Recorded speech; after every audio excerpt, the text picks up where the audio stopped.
오늘은 프리드리 하이에크의 경제학 이론에 대해 간략하게 개괄해 보겠습니다. 하이에크의 이론은 수십 년 만에 인플레이션이 진행 중인 지금 시사하는 바가 많습니다. 하이에크는 먼저 시장의 성격에 대해 탐구합니다. 시장이란 정말 엄청난 시스템이죠. 예컨대 아무리 대단한 사람도 간단한 연필 하나를 만들기 위해 필요한 재료와 기술, 지식을 모두 갖춘 사람은 없습니다. 연필을 만들기 위해서는 흑연을 채굴해야 합니다. 흑연이 매장된 땅도 소유하고 있어야 하고 광산을 운영하여 체결할 줄도 알아야죠. 흑연을 정제하여 연필심으로 만들어야 합니다. 그렇게 만든 흑연을 유통해야죠.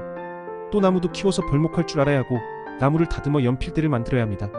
흑연과 연필대를 합쳐서 연필을 만들 거야 하고 이후에는 도료도 만들어서 발라야 합니다. 개인의 힘과 능력은 이와 같이 미약합니다. 연필이 아니라 자동차나 컴퓨터 같은 기기로 오면 말할 것도 없죠. 그러나 시장은 다릅니다.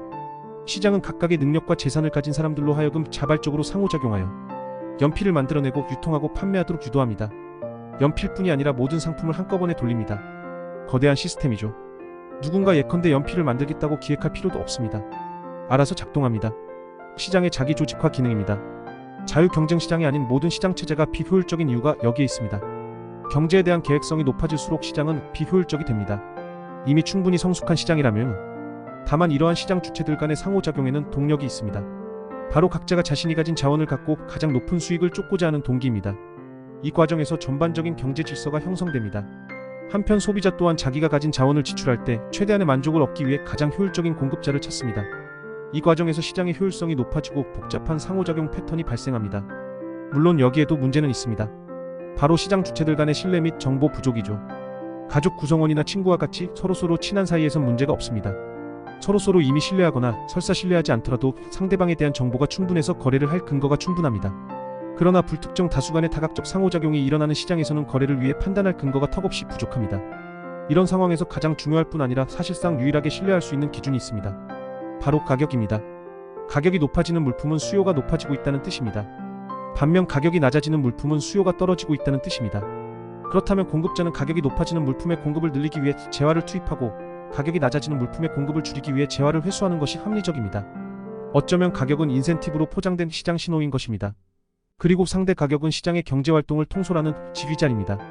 상대 가격은 소비자의 수요를 만족시키기 위해 사용될 투입물의 비용과 소비자의 다양한 수요까지 정확히 반영할 수 있습니다. 요컨대 상대 가격의 변화는 기업으로 하여금 소비자들의 수요가 강력하게 증가하고 있는 마이너스, 즉 가격이 상승하고 있는 마이너스, 재화와 서비스의 생산을 늘리고 소비자들의 수요가 감소하는 마이너스, 즉 가격이 하락하고 있는 마이너스, 재화와 서비스의 생산을 줄이라고 지시하는 것입니다. 상대 가격의 패턴은 공급자에게 어떻게 하면 가장 효율적인 경제활동이 가능한지를 알려줍니다. 만일 경제활동을 통해 생산된 모든 산출물에 대한 소비자 수요 변화를 가격 패턴을 통해 정확히 파악할 수 있다면 생산자는 소비자에게 판매할 상품을 어떤 조합으로 생산하면 가장 좋을지를 알 수 있습니다. 그리고 시장 주체들은 합리적이기 때문에 가격이 정확한 정보 전달력을 갖춘다면 시장은 합리적으로 움직일 것입니다. 가격이 항상 실시간으로 현실을 반영하는 것은 아니지만 가격 형성에 별다른 규제가 적용되지 않고 자유롭게 이루어진다면 종국적으로는 가격은 현실을 반영할 것입니다. 그러나 문제는 가격의 이러한 시장 정보 기능이 왜곡되는 경우입니다. 가격이 현실을 제대로 반영하지 못하여 잘못된 정보를 전달하면 어떻게 될까요? 기업가와 투자자는 경제 전반에 걸쳐 소비자가 정확히 무엇을 원하는지, 그리고 수요를 만족시키기 위해 무엇을 투입해야 효율적일지를 판단함에 있어 잘못된 정보에 의존하게 됩니다. 그렇게 누적된 비효율이 폭발하면 경제위기가 발생합니다. 기업이 더 이상 유지할 수 없는 비효율적인 생산 계획을 버리고 새로운 계획을 수립하여 조정하는 과정에서 수많은 실업자가 양산됩니다. 이것은 기업이 자유롭게 시장 상황에 따라 고용을 조정할 때와는 비교할 수 없는 참혹한 결과를 초래할 것입니다. 이렇게 발생한 경제위기에서의 실업은 총 수요와 총 공급의 격차가 더 이상 유지 가능하지 않아 발생한 것이므로 정부의 지출을 늘리는 것으로는 해결할 수 없습니다. 그렇다면 가격이 정확한 정보를 전달하지 못하게 된 원인은 무엇일까요? 가장 유력한 범위는 잘못된 통화 정책입니다. 사실 통화 공급이 안정적이라면 마이너스, 즉 임의로 확대되거나 축소되지 않는다면 마이너스 가격의 패턴은 대부분 정확할 것입니다. 그러나 통화 공급이 갑자기 늘어나면 가격 패턴이 크게 왜곡됩니다. 새로 발행된 통화가 은행 대출 등을 통해 시장의 특정 분야로 대거 유입되기 때문이죠. 결국 통화의 수요와 공급을 인위적으로 조작하여 가격을 조정하고 경제를 활성화시키는 것인데, 이 경우 시장 전체에 대해 경제적 허상 에코노믹 라이프를 보여주게 됩니다. 즉 실제가 아닌 추가 수요가 발생하는 것이고, 이 비실제 않은 수요를 보고 경영계획을 세우는 기업이 늘어나게 되는 것이죠.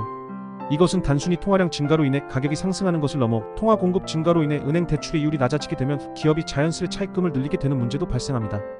요컨대 기업들은 고금리 상황 하에서는 시도하지 않았을 장기 투자를 실시하는데, 시장의 실제 신호와 상관없는 왜곡된 금리에 따른 투자는 파행을 맞을 가능성이 높습니다.